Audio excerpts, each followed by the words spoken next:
은혜의 찬양 감사드리고 우리 앞대 성도님들에게 또 선포하십시다.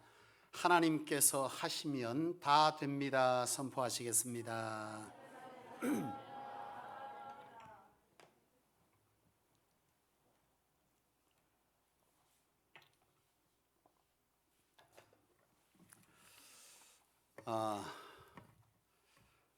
오늘 말씀의 제목이 아주 중요한 제목이어서 특별히 여러분 한번 보셨으리라 생각되지만 다시 한번 읽고 오늘 함께 말씀으로 은혜 나누기를 원합니다. 말씀의 제목을 한번 다시 읽어볼까요? 시작.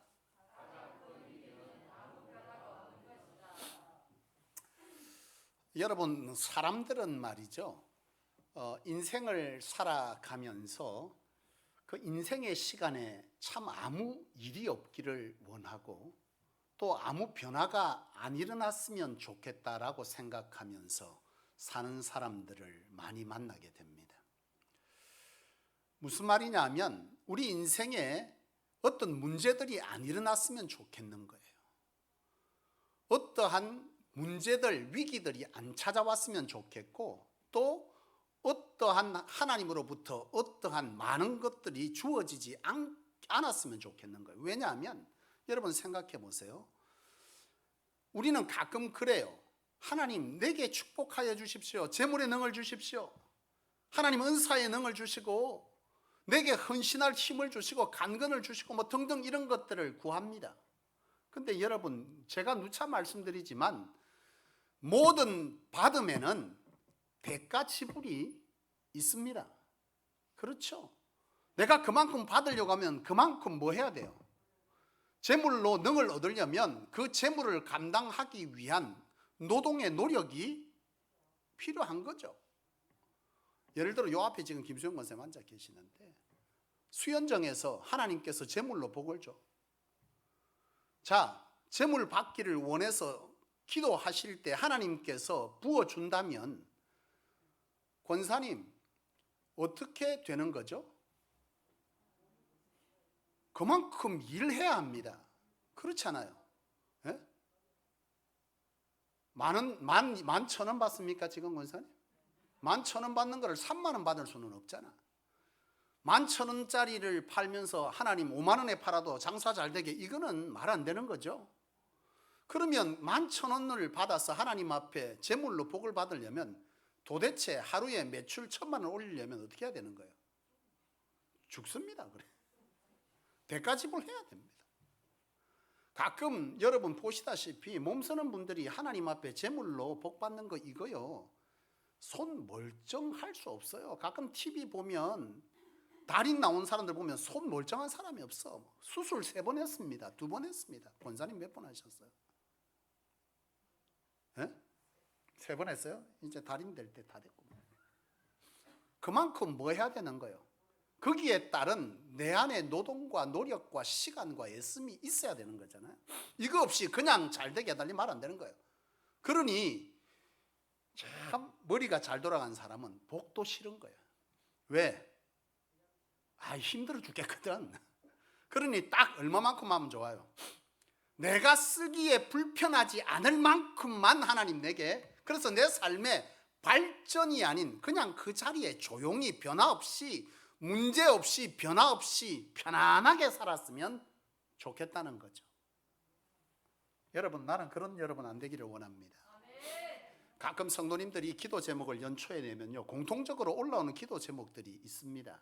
거기에 보면 2마디로 요약됩니다. 문제없는 인생, 형통한 인생. 이게 제일 많이 올라와요. 근데 난 여러분들에게 이 기도의 제목을 가만히 들여다보면서 같은 제목 같아요. 문제가 없기를 하나님 바랍니다. 형통하기를 원합니다. 여러분, 이거 다 뭐예요? 인생이 뭐 했으면 좋겠다? 잘 되었으면 좋겠다. 문제 없이 잘 되었으면 좋겠다, 이 말입니다. 근데 나는 여러분들에게 강력하게 말합니다. 확실하게 말합니다. 문제 없이 잘 되는 것을 기대하지 마십시오. 왜냐하면 하나님은 문제를 통해서 일하시는 분이시기 때문에 그렇습니다. 하나님의 일하시는 방식은요, 문제를 통해서 그 속에서 해결하게 하시고 믿음의 그릇을 키우게 하시고 그 속에서 불가능을 가능케 하시는 것을 보여주셔서 하나님의 하나님됨을 증명하도록 하는 것이 바로 하나님이 일하시는 방식이고, 그것을 증언하는 것이 우리로 통해서 하나님이 하게 하신 일이기 때문에, 하나님은 우리가 믿는 우리가 이 땅에서 축복을 받고 사는 길로 문제라는 것을 통해서 일하신다는 거예요. 그렇기 때문에 오늘 우리는 문제 없이 살기를 원해요. 그런데 여러분, 하나님은 그 문제를 통해서 일하시기 때문에 여러분들이 나는 문제가 좀 없었으면 좋겠습니다 라고 말하지 말고, 문제를 위기로가 아닌 문제를 뭘로 봐야 되는 거예요? 하나님이 일하시는 시간으로 봐야 된다는 거죠. 여러분, 오늘 본문의 요셉을 볼 때에 요셉의 인생은 형통한 인생이다, 그렇게 말하고 있습니다. 그죠? 오늘 본문에 보면 여러 차례 같은 말이 등장하죠. 39장에 보면 요셉이, 여러분, 하나님께서 함께 하심으로 2절에 형통한 자가 되었다. 3절에 그와 함께 하심으로 뭐 했다? 범사에 형통하게 하셨다. 뭐 계속 이런 형통의 얘기들이 요셉의 인생에 나옵니다. 그는 성공한 인생, 결국 이 요셉은 나중에 애굽의 총리가 되죠. 성공한 인생, 형통의 인생인데, 여러분 가만히 보십시오. 그런 형통과 이 성공이 하나님은 무엇을 통해서 요셉을 그 자리에 올려놓았는지 가만히 들여다보면 문제를 통해서 하나님이 일하셨다는 거예요. 문제를 통해서 요셉을 세워주시고, 문제를 통해서 하나님을 드러나게 하시는, 성공케 하시는 기회를 만들었다는 거예요. 여러분, 요셉의 인생이 문제투성이 아닙니까? 요셉이 애굽의 총리가 됐다로 끝났습니까? 아니죠. 요셉의 인생에 여러분 이 순간순간은 온통 문제투성입니다. 오늘 본문의 1절에도 보면 요셉이 어떻게 되어 있습니까? 요셉이 이끌려 애굽에 내려가매, 이끌려 어디에? 종으로 이끌려서 질질 끌려 다니고 있는 인생입니다. 그런데 바로의 신하 친위대장 애굽 사람 보디발이 그를 그리로 데려간 이스마엘 사람의 손에서 요셉을 뭐 했다고요? 샀다고. 요셉의 인생은 종된 자의 인생이고 참 비참하기 이를 데 없는 인생. 그런데 이 집에서 여러분 그나마 하나님이 은혜를 베풀어서 그의 인생이 잘 되어졌는데, 그렇으면 거기에 그만 있으면 딱 좋겠는데, 그만 있으면 좋겠는데, 거기서 오늘 마지막 절에 6절에 보면 요셉의 용모가 뭐 했다는 거예요? 빼어나니라로 끝났습니다. 그리고 7절에 뭐요? 일 터진 거지. 무슨 일? 보디발의 아내로부터 유혹을 받는, 그런데 이것이 음모가 되어지고 이것이 도리어 문제가 되어서 요셉은 옥에 갇혔다. 그런데 옥에 갇힌 이 요셉의 인생만 보면 참 해도 너무한 거지만, 하나님은 그 옥에 갇힌 요셉을 통해서 그것을 기회로 삼아서 애굽의 바로 왕의 눈에 들게 했다는 거지. 여러분, 이처럼 하나님이 우리를 사용하셔서 성공케 하시는, 승리케 하시는, 하나님을 드러내게 하시는 방법으로 하나님은 뭘 사용하신다는 거예요? 우리가 그렇게 싫어하는, 우리의 인생에 안 일어났으면 좋겠는 이 문제를 가지고 하나님은 일하시고, 그것을 통해서 하나님을 드러내시고 우리를 세워가신다는 거예요. 보세요 여러분, 문제를 통해서 하나님은 뭐하고 계세요? 일하시지 않습니다. 여러분, 이스라엘의 가나안 정복에 관해서도 여러분, 이스라엘 백성이 가나안에 들어가서 그들의 지경을 넓혀가는 이런 성공적 인생을 사는 것에도 하나님은 뭘 사용했냐? 승승장구를 사용했습니까? 아닙니다. 문제를 사용하셨습니다. 문제를. 여러분 보세요. 사실 이스라엘 백성들이 가나안 들어갈 때에, 들어가기 전에 정탐했을 때 그들을 보는 순간 문제인 거예요. 가나안 땅에 사는 사람들이 어떤 사람들입니까? 예? 2m가 넘는 거인족들이 거기에 가득하니 그걸 쳐다보는 순간 문제요. 또 그들이 만들어 놓은 성을 보니, 여리고 성을 보는 것도 그 자체로도 문제죠. 여러분, 이스라엘 백성들은요, 광야의 40년의 세월, 여러분 그들의 삶에 얼마나 문제가 많았습니까? 먹을 거리가 해결되지 않고 물이 제대로 없고, 여러분 여러 상황들이 겹치는 그런 속에서 그들은 여러분 하나님을 뭐하고 있습니까? 경험하고 있습니다. 하나님이 이스라엘 백성들을 사용하셔서 가나안 땅을 정복할 때 하나님은 광야 40년의 문제의 세월을 사용하셨다니까. 그 세월 동안 하나님은 뭐 하신 거예요? 이스라엘 백성들의 믿음의 그릇을 키워갔습니다. 여러분, 이스라엘 백성들이 가나안 땅에 들어갔을 때에 여리고 성의 문제와 아이 성의 문제를 통해서 하나님은 뭘 하십니까? 그들의 믿음의 그릇을 키워가지 않습니까? 여리고 성을 돌 때에 하나님 뭘 말하는 거예요? 7바퀴 돌아라, 7일 동안, 그리고 외쳐라, 무너질 것이다. 이런 말도 안 되는 상황을 하나님께서 이스라엘 백성들에게 허락하십니다. 여러분, 이게 문제입니까? 문제가 아닙니까? 결말을 아니까 문제가 아니지. 말도 안 되는 그 난공불락의 성을 돌면서 얼마나 허망하고 두려웠겠어. 이게 되겠냐 이거예요. 오히려 이 문제투성인 이 상황을 통해서 이스라엘 백성들을 뭐하고 계십니까? 믿음의 그릇을 키워가고 있고 그들을 승리의 자리로 이끌어가고 있습니다. 여러분, 아이성, 여리고성의 전투를 승리했어요. 그런데 여리고성에 보면 아이성은 정말 볼품없고 조그마한 성입니다. 그런데 이 아이성 전투에서 이스라엘 백성들이 패배하는 문제를 안고 있죠. 문제입니다. 말도 안 되는 전쟁에서 이건 우리가 이길 거라고 생각했는데 나가서요 져버렸어. 많은 동료들이, 가족들이 죽는 참 뼈아픈 실패를 경험하게 합니다. 이 문제를 하나님 도대체 왜 주는 겁니까? 그것은 그들이 하나님 없이 나아가서 전투했기 때문입니다.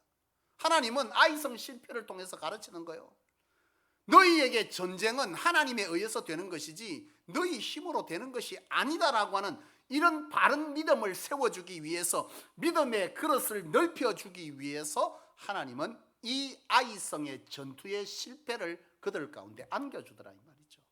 여러분, 이처럼 이스라엘 백성들이 가나안 땅에서 축복의 인생이 되기까지의 여정을 보면요 온통 문제투성입니다.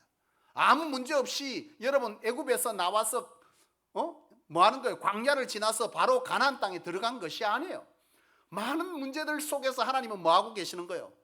그들이 감당할 수 있는 영적 근육을 키우고 육적 근육을 키우는 정말 믿음의 그릇들을 키워가는 일들을 하고 계시고, 그 문제를 통해서 하나님은 그들을 승리로 이끌어 가실, 세워주실 일들을 하나님은 하고 계신 것이죠. 그러니 우리의 인생에 어찌 문제가 위기이냐 이 말이죠. 문제는 우리에게 도리어 뭔 거죠? 하나님을 경험할 기회이고, 우리가 문제를 통해서 하나님 우리를 승리하게 하시고 세워주신다면 도리어 우리가 하나님으로 발전할 수 있는 축복의 시간이 바로 문제라는 것이죠. 여러분, 다시 여러분들에게 묻고 싶습니다. 문제 없는 인생을 살고 싶습니까? 하나님 없이 사셔야 합니다. 하나님은요 문제를 통해서, 연약을 통해서 하나님으로 승리하는 것을 세상에 알리려고 연약한 우리를 부르셨습니다. 저는 사역하는 동안에 신앙을 시작하는 성도들을 보고 또 신앙을 잘하는 성도들 가운데 문제들이 일어나는 것을 볼 때 그런 생각을 해요. 문제가 참 은혜다. 무슨 말이냐? 여러분 들으면 좀 서운하겠지만 신앙을 막 하려는 성도에게 갑자기 삶에 문제가 터지고, 또 신앙을 잘 하고 있는 성도들에게 문제가 터져. 근데 그때 그 문제가 왜 터질까 하고 쳐다보면 그 문제가 은혜더라니까. 왜냐하면 하나님은 그 문제를 통해서 뭐 하시고 계실까요? 일하시더라니까. 신앙이 없는 성도가 들쭉날쭉합니다. 하나님의 예배를 나왔다가 안 나왔다가. 여러분, 처음 신앙하는 분들이 교회가 좋아서 오지만 사실 신앙하다 보면 누가 보여요? 예? 성도들의 연약이 보이잖아요. 부족이 보이잖아요. 미운 모습이 보이잖아요. 그러면 참 처음에 나와서 이런 게 안 보일 때는 은혜가 되는 거예요. 처음에는 하나님만 보이고 찬송이 들리고 말씀이 은혜되는데, 이 자꾸 사람들을 만나다 보니까 나와 안 맞는 구석이 있고 너무 다른 모습이 보여질 때 불편을 겪으면서 싫은 거예요. 그러면서 실망하는 거지. 내가 이거 참 계속 신앙생활을 하나, 다른 교회 가볼까? 다른컨대 딴 데 가도 똑같아. 사람 사는 거 다 똑같아요. 근데 하나님은 희한하게 그 찰나에 뭘 하시냐? 그 인생에 문제를 일으키시더라는 거예요. 자기 인생에 문제가 생기기도 하고, 가족의 문제가 생기기도 하고, 자녀의 문제가 생기기도 하고, 건강의 문제가 생기기도 하는 이런 어떤 상황들을 하나님은 만들어 놓더라는 거예요. 근데 그것이 결과적으로 뭘 하느냐? 그가 하나님 앞에 붙들릴 수밖에 없는, 기도할 수밖에 없는, 하나님 앞에 예배할 수밖에 없는 이유가 되더라는 거죠. 어찌 이것이 은혜가 아닙니까? 신앙 잘하는 성도에게 문제가 생깁니다. 이해할 수가 없어요. 하나님 도대체 왜 그러실까? 지금 이분 신앙 잘하는데 왜 그렇습니까? 여러분, 여기에 문제는 여러분 왜 생기는 거죠? 하나님이 주신 겁니까? 사단이 준 겁니까? 예? 사단이 준 거죠. 하나님은 허락하실 뿐이죠. 여러분, 하나님의 백성이 일 잘 해가고 있습니다. 하나님 안에서 열심히 사역하고 신앙 잘하고 있어요. 그럴 때 여러분, 가장 먼저 방해할 사람이, 하나님이 왜 방해를 합니까? 사단이 방해하죠. 왜? 하나님의 사람이 영적으로 충만하면 세상 가운데서 하나님을 증언하고 증명하는, 전도하는 일을, 이런 일들 하게 돼 있어요. 하나님의 복음을 위해서 일하고 선교사들을 지원하고 교회를 세우는데 그 사람 막아야지. 뭘로 막습니까? 예? 여러 방식으로 문제를 일으킵니다.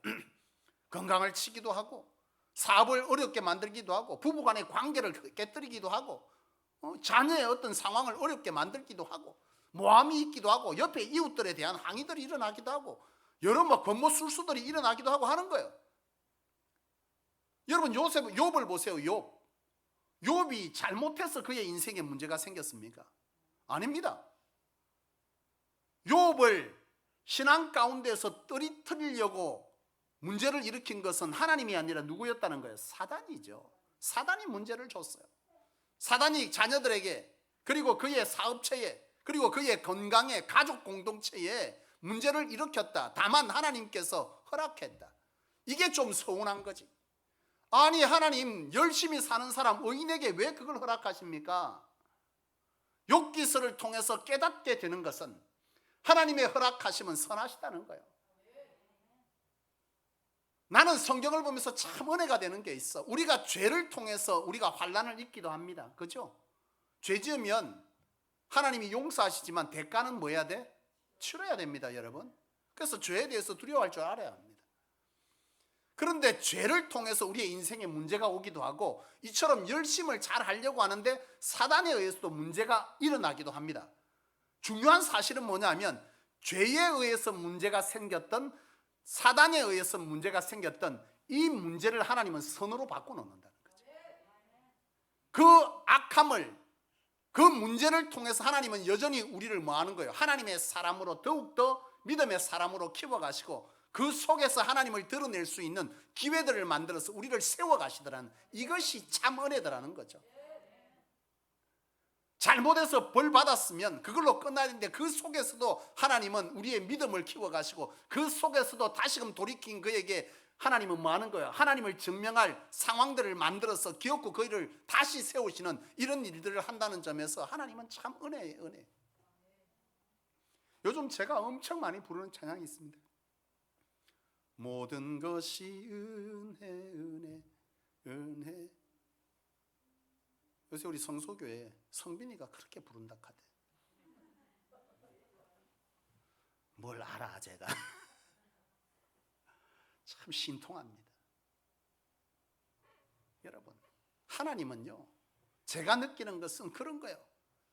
이 욥의 인생의 이 문제를 통해서 왜 그에게 하나님 허락하냐? 욥의 인생의 결론은요, 이 어려움이, 이 문제가 욥으로 뭘 바꿔놨어요?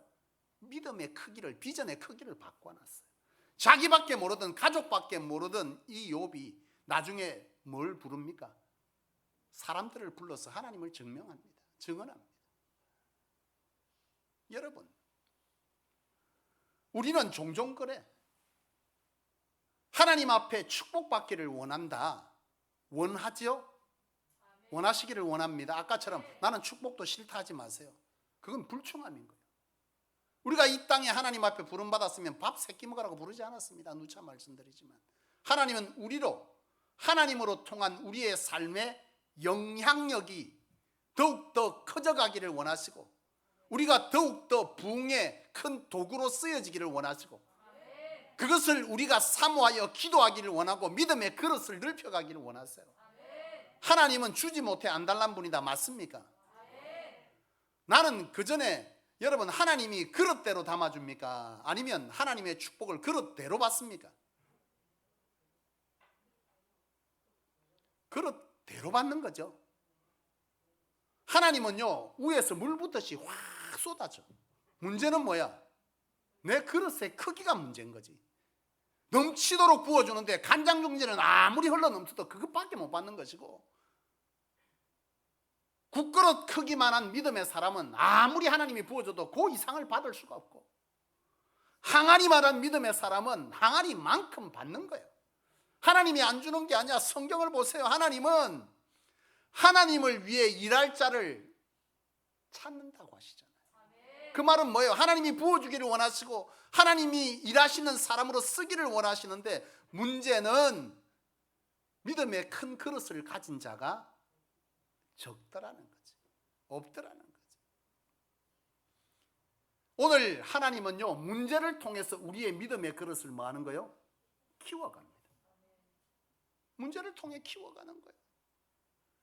그 인생의 문제 때문에, 자식의 문제가 오면 그것 때문에 우리가 여러분 뭐 하는 겁니까?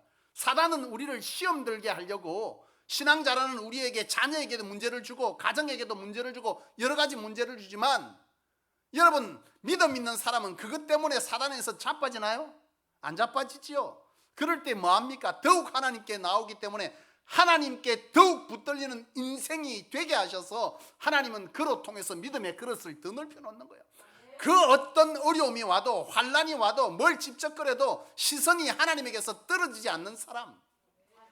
순종이라고 하는 것은요 하나님의 말씀에 하나님 앞에 시선을 붙드는 것이에요. 아프리카의 선교사가 나가서 성경을 번역하는데 순종이란 말을, 그 나라는 그 지역은, 아프리카 지역에 순종이란 단어가 없어. 근데 성경을 기록하면서 번역을 해서 쓰는데 이 순종이란 말을 번역할 수가 없는 거예요.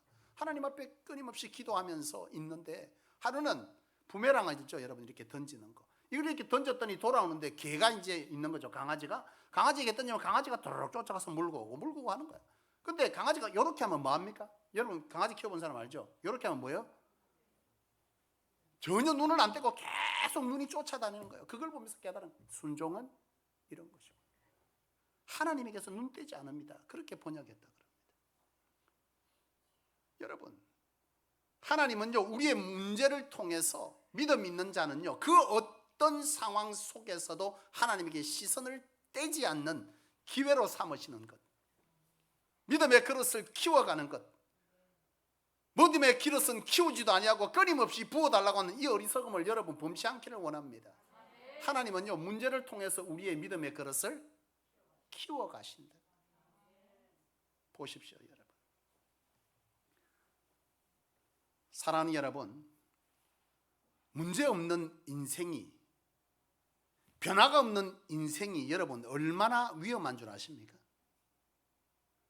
왜냐하면 하나님은 문제를 통해서 일하시고 세우시고 믿음의 그릇을 키워가시는 이 쓰심의 복을 이루신다고 할 때 내 인생에 아무런 문제가 없어, 앞서 말한 것처럼 아무런 변화가 없어, 이건 여러분 굉장히 심각한 위기입니다. 문제가 위기가 아니라 아무 변화가 없는 것이 위기입니다. C.S. 루이스가 썼던 책에 천국과 지옥의 이혼이라는 책이 있어요. 요즘 우리 딸이 그 책 가지고 한동대는 시험을 치더라고. 영어 책인데요.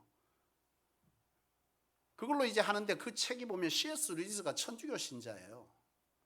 근데 이 천주교에 대한 이해가 없으면 이 책을 이해하기 굉장히 어렵습니다. 저는 어릴 때 천주교에서 신앙을 했기 때문에 이해를 못하겠다 그러는, 4장까지 읽는데 이해를 못하겠다 그래 뭐야 하고 들어보니까 저는 대번에 이해하는 거예요.